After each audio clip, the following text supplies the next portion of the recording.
Karibu katika mwendelezo wa simulizi yetu pendwa ya Mwiba Mdogo sehemu ya 48. Ilipoishia. Usiogope mwanangu.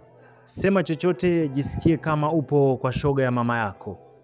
Kuna vinywaji vya kila aina.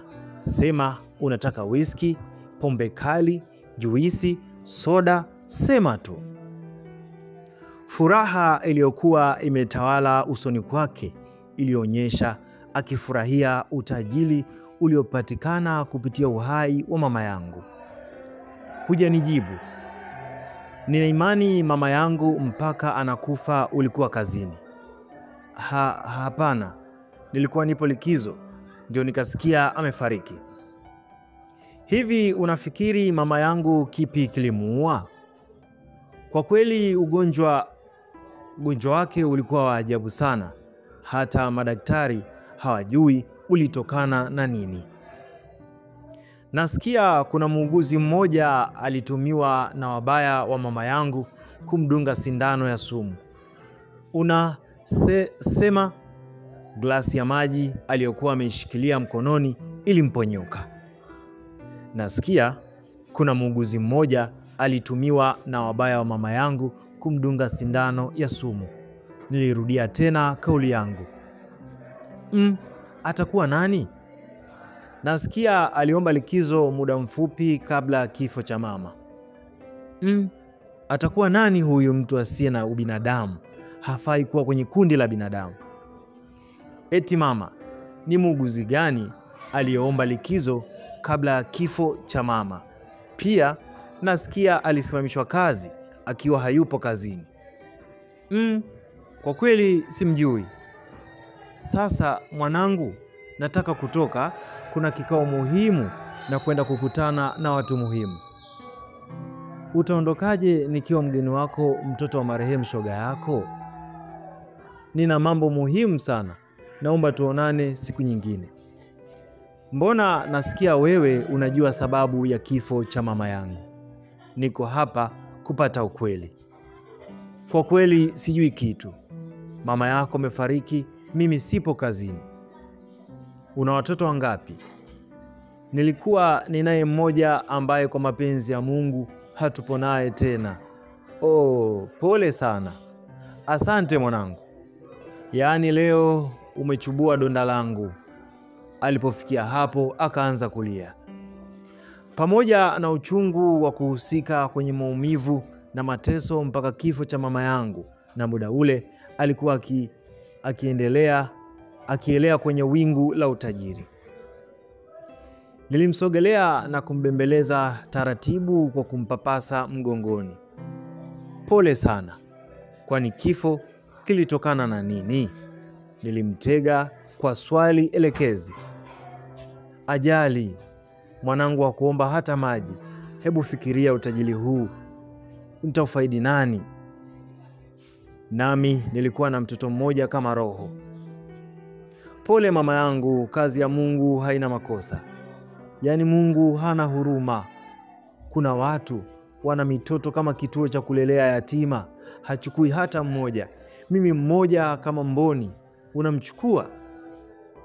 Pole sana. Sasa turudi kwenye kitu kilichonileta hapa. Narudia tena, sina ninachokijua kuhusu kifo cha mama yako. Kwa nini ulimuua mama yangu? Nilibadilika na kumuuliza kwa sauti kavu isiyotaka mzaha hata kidogo. Mimi? Aliuliza, macho yamemtoka pima. Ndiyo, najua kila kitu.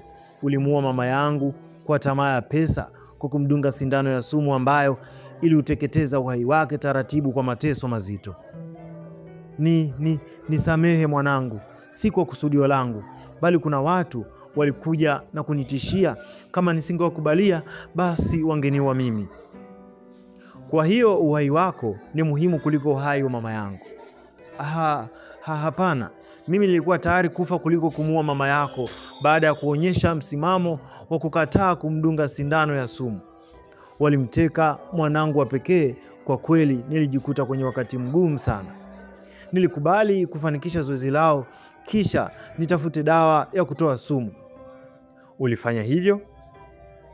Hospitali iligundua tatizo lake na kuanza kumtibu, lakini ilishindikana. Unafikiri kwa nini ilishindikana? Makosa ni yangu. Nilihofia kusema mapema, nikiulizwa nimejuaje, ningewajibu nini?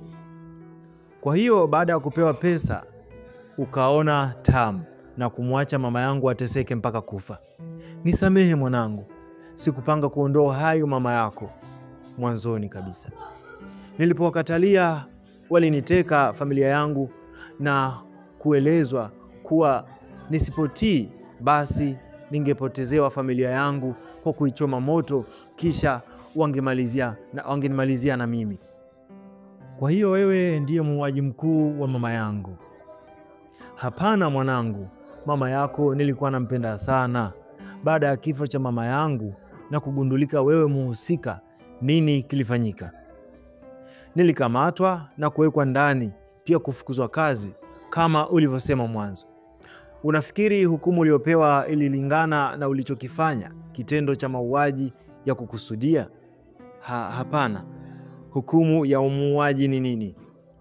Kifo au kifungo cha maisha. Kwa nini hukuhukumiwa kifo? Kwa vile niliua bila kukusudia. Nasikia hii nyumba ni yako. Ndiyo.